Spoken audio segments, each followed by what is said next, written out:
بسم الله الرحمن الرحيم. الله الذي سخر لكم البحر لتجري الفلك فيه بأمره ولتبتغوا من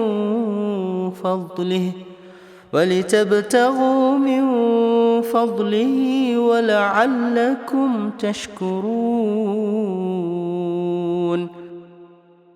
وسخر لكم ما في السماوات وما في الأرض جميعا منه إن في ذلك لآيات لقوم يتفكرون. ബിസ്മില്ലാഹി റഹ്മാനി റഹീം.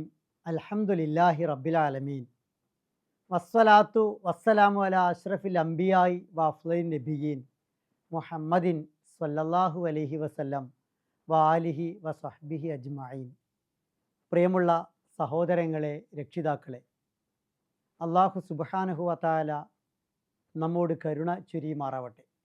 അസ്സലാമു അലൈക്കും വറഹ്മത്തുള്ളാഹി വബറകാത്ത്. സൂറത്തുൽ ജാസിയയിൽ ഇന്ന് നാം കൈകാര്യം ചെയ്യുന്നത് 12-13 സൂക്തങ്ങളാണ്. ബിസ്മില്ലാഹി റഹ്മാനി റഹീം.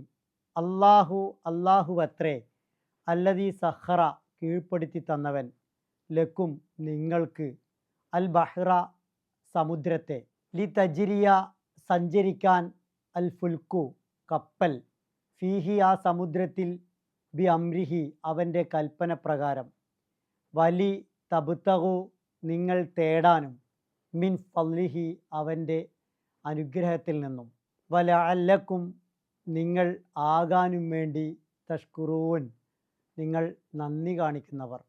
വസഖറ അവൻ കീഴ്പ്പെടുത്തി, ലക്കും നിങ്ങൾക്ക്, മാഫിസ് സമാവാത്തി ആകാശങ്ങളിലുള്ളതും, മമാഫിൽ അർളി ഭൂമിയിലുള്ളതും, ജമിയാൻ സകലതും, മിൻഹു അവനിൽ നിന്നുള്ളതാണ്, ഇന്ന തീർച്ചയായും, ഫീ ദാലിക ഇതിലുണ്ട്, ലായാത്തിൻ ദൃഷ്ടാന്തങ്ങൾ, ലി ഖൗമിൻ ജനത്തിന്, യതഫക്കറൂൻ ചിന്തിക്കുന്ന. ഈ ഖുർആനാണ് സന്മാർഗമെന്നും ഇതിനെ നിഷേധിച്ചാൽ വേദനയേറിയ ദുരിതപൂർണമായ ശിക്ഷ കാത്തിരിക്കുന്നുണ്ട് എന്നുമാണ് തൊട്ടു മുന്നിലുള്ള സൂക്തത്തിൽ അള്ളാഹു പറഞ്ഞത്. ഹാദാ ഹുദ വല്ലദീന കഫറു ബി ആയാത്തി റബ്ബിഹിം ലഹും അദാബും മിർ റിജിസിൻ അലീം എന്ന് 12-13 സൂക്തങ്ങളിൽ അള്ളാഹു മനുഷ്യർക്ക് നൽകിക്കൊണ്ടിരിക്കുന്ന അനുഗ്രഹങ്ങളിലേക്ക് നമ്മുടെ ശ്രദ്ധ ക്ഷണിക്കുകയാണ്.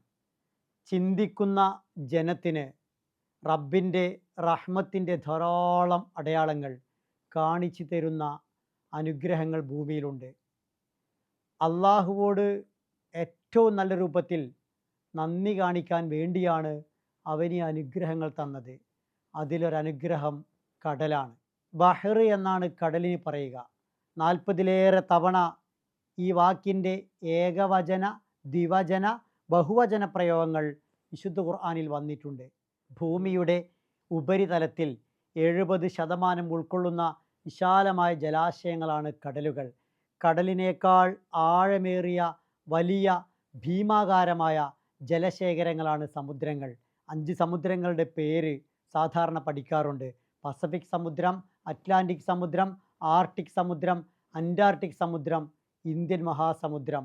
50 ചെറിയ കടലുകളും ഈ മഹാസമുദ്രങ്ങൾക്ക് പുറമെ ഉണ്ട് എന്നാണ് ഒരു കണക്ക്. ലോകത്തെമ്പാടുമുള്ള കാലാവസ്ഥയെ സ്വാധീനിക്കുന്നതിൽ കടലിനും സമുദ്രത്തിനും വലിയ പങ്കുണ്ട്. അള്ളാഹുവിൻ്റെ സൃഷ്ടിപ്പിലെ മഹാത്ഭുതങ്ങളിലൊന്നാണ് കടൽ. കടലിൽ വെള്ളം നിറക്കുന്നത് അള്ളാഹുവാണ്. കടലിലെ വെള്ളം കരയിലേക്ക് ഒഴുകിപ്പരന്ന് ജനകോടികൾ അതിൽപ്പെട്ട് മുങ്ങി മരിക്കാതെ കടലിനെ തടഞ്ഞു നിർത്തുന്നത് അള്ളാഹുവാണ്. അതെങ്ങാനും കരയിലേക്ക് ഒഴുകിയിരുന്നുവെങ്കിൽ ഭൂമി ഇന്ന് കാണുന്ന രൂപത്തിൽ നിലനിൽക്കില്ലായിരുന്നു. അറ്റമില്ലാത്ത ജലപ്പരപ്പ്, എണ്ണിയാലൊടുങ്ങാത്ത ചെറുതും വലുതുമായ തിരമാലകൾ, സൂര്യൻ്റെ ഉദയാസ്തമയ സമയത്തെ കടൽ കാഴ്ച, വിസ്മയമാണ് കടൽ. അതിമനോഹരമാണ് കടൽ. മനുഷ്യനെ എന്നും അമ്പരപ്പിച്ച സൃഷ്ടിയാണ് കടൽ. ഇന്നത്തെ പോലെ പരിഷ്കൃത ജലവാഹനങ്ങളില്ലാത്ത കാലത്ത് തന്നെ സമുദ്രത്തിൽ നിന്നുള്ള ഭക്ഷ്യവസ്തുക്കളും രത്നാദി സമ്പത്തും മനുഷ്യൻ ഉപയോഗിച്ചിട്ടുണ്ട്. ആഴം കാണാത്ത സമുദ്രജലത്തെ കീറിമുറിച്ച് മല പോലുള്ള തിരമാലകളെ ഭേദിച്ച് കുതിച്ചു പായുന്ന കപ്പലുകൾ വഴി സമുദ്രത്തെ മനുഷ്യൻ കീഴ്പ്പെടുത്തി. നൂഹ് അലൈഹിസ്സലാമിൻ്റെ കാലത്ത് തന്നെ കപ്പലിൽ മനുഷ്യൻ സഞ്ചരിച്ചിരുന്നതിനെക്കുറിച്ച് ഖുർആനിലുണ്ട്. 23-ാം അധ്യായം സൂറത്തുൽ മുഅ്മിനൂൻ 27-ാമത്തെ ആയത്തിൽ അള്ളാഹു നൂഹ് അലൈഹിസ്സലാമിനോട് കൽപ്പിക്കുന്നുണ്ട്, ഫൗഹൈന ഇലൈഹി, അദ്ദേഹത്തിന് നൂഹ് അലൈഹിസ്സലാമിന് നാം വഹി നൽകി, അനിസ്നഇൽ ഫുൽക, താങ്കൾ കപ്പൽ നിർമ്മിക്കണം, ബി അയുനിന വ വഹീന, നമ്മുടെ മേൽനോട്ടത്തിലും നമ്മുടെ വഹി അനുസരിച്ചും. മഹാസമുദ്രങ്ങളെ അള്ളാഹുവാണ് മനുഷ്യന് കീഴ്പ്പെടുത്തിയത് എന്ന് ഖുർആൻ സൂറത്തു നഹ്ലിലെ 14-ാമത്തെ ആയത്തിൽ പറയുന്നുണ്ട്.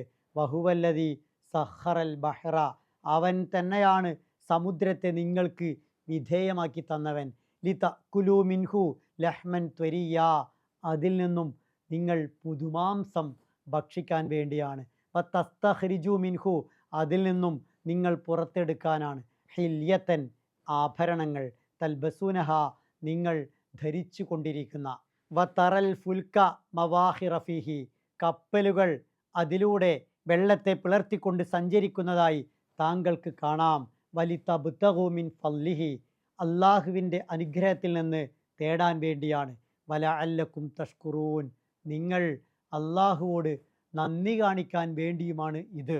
പുതുമാംസം ലഭിക്കുന്ന കടൽ, വില കൂടിയ മുത്തുകൾ ലഭിക്കുന്ന കടൽ, മഹാസമുദ്രങ്ങൾ താണ്ടി യാത്ര ചെയ്യാൻ ഉതകുന്ന കടൽ, അതുവഴി ദൂരദിക്കുകളിൽ കച്ചവടവും രാജ്യാന്തര ബന്ധങ്ങളും സാധ്യമാക്കുന്ന കടൽ, വലിതബ്തഗൂ മിൻ ഫദ്ലി, കടലിൽ നിന്നും റബ്ബിൻ്റെ അനുഗ്രഹം തേടുന്ന മനുഷ്യൻ.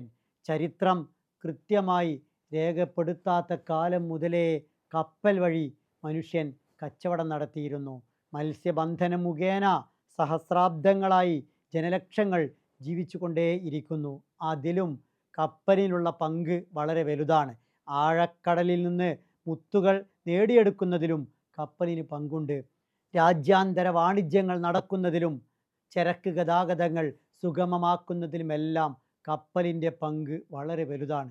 ഒരു മണൽത്തരി കടലിൽ വീണാൽ ഉടൻ അത് കടലിൻ്റെ അടിത്തട്ടിലേക്ക് താഴ്ന്നു പോകും. എന്നാൽ ആയിരക്കണക്കിന് ടൺ കേവ് ഭാരമുള്ള കപ്പലും അതിലുള്ള ഭാരവും എല്ലാം ജലോപരിതലത്തിൽ കുതിച്ചു പാഞ്ഞുകൊണ്ടിരിക്കുന്നു. ഇത് റബ്ബ് നിശ്ചയിച്ചതാണ്, റബ്ബ് അധീനപ്പെടുത്തി തന്നതാണ്.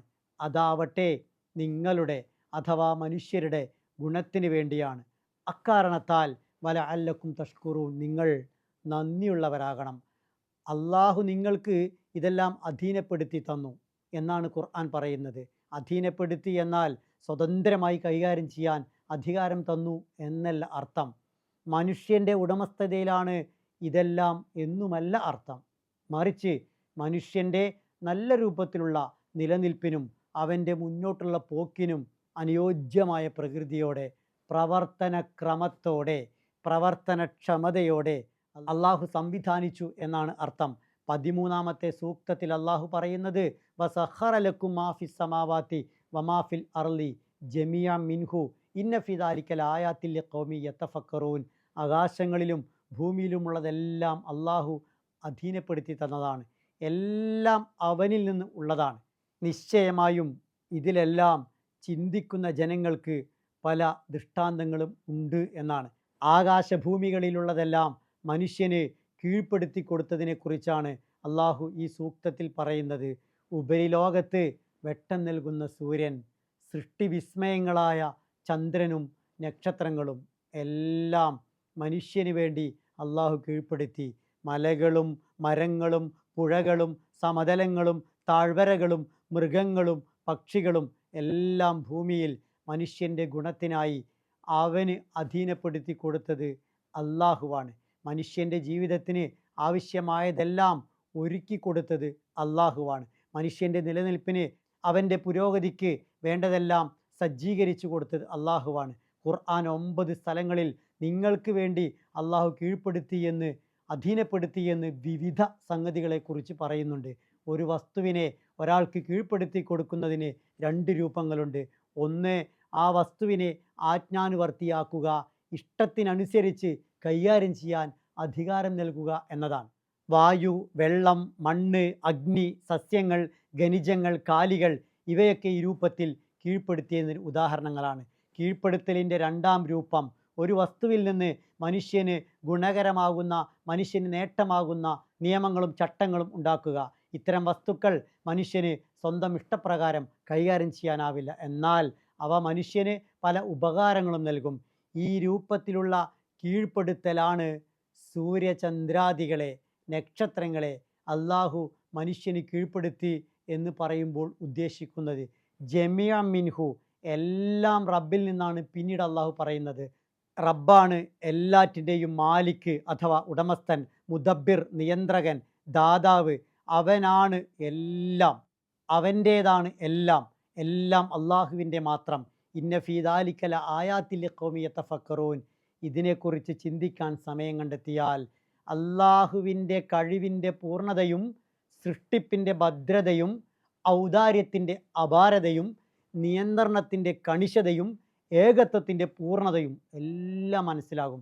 മനസ്സിലാകണമെങ്കിൽ ചിന്തയെ സ്വതന്ത്രമാക്കണം.